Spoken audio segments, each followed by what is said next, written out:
তো বন্ধুরা, mobile take কমিউনিকেশনে আপনাদের স্বাগত। তো আজকের এই ভিডিওতে দেখাবো যে মোবাইলের মধ্যে সিকিউরিটি আপডেট কিভাবে করবেন। তো তার আগে একটি কথা আমি বলে দিই যে অনেকের মোবাইলেই কিন্তু যখন সিকিউরিটি মোবাইল আপডেট চায়, তো সেক্ষেত্রে কিন্তু একটি সিম্বল আমরা দেখতে পারি। এই যে সিম্বল, রাইট সিম্বল, সেই রাইট সিম্বলটা হচ্ছে সিকিউরিটি আপডেটের জন্যই বা সফটওয়্যার আপডেটের জন্যই এই সিম্বলটা দেখিয়ে থাকে। তো এই সিম্বলে আমি সরাসরি গিয়েও সেই সিকিউরিটিকে আপডেট আমি করতে পারি। যেমন এই সিম্বলে যে সিম্বলটা এখানে শো করছে, সেই সিম্বলটাই যে আপডেট ইউর ফোন, এখানে ক্লিক করলেও আমি সরাসরি কিন্তু সফটওয়্যার আপডেট অপশনে চলে যাব। তো পাশাপাশি আরেকটি কথা বলে দিই, যাদের মোবাইলে শো করছে না, এই নোটিফিকেশান অপশনটি শো করছে না বা ডিসপ্লের মধ্যে এই ধরনের নোটিফিকেশান আসছে না, তো ওনারা কীভাবে আপডেট করবেন? তার জন্য আপনাদের চেক করতে হবে আপনাদের সেটিংয়ে গিয়ে। প্রথমে চলে যাবেন সেটিংয়ে, সেই সেটিং অপশানে আমি চলে যাচ্ছি। সেটিংয়ে যাওয়ার পর চলে যাবেন যে সফটওয়্যার আপডেট অপশান।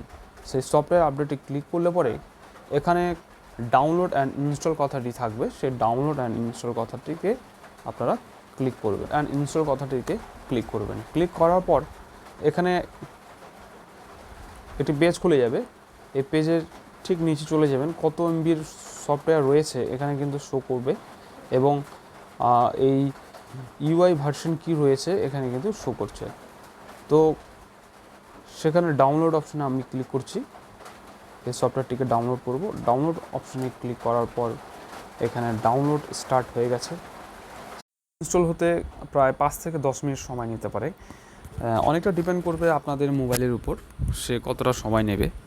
তো আপনারা এইভাবেই যে কোনো মোবাইলের সফটওয়্যারকে আপডেট করতে পারবেন।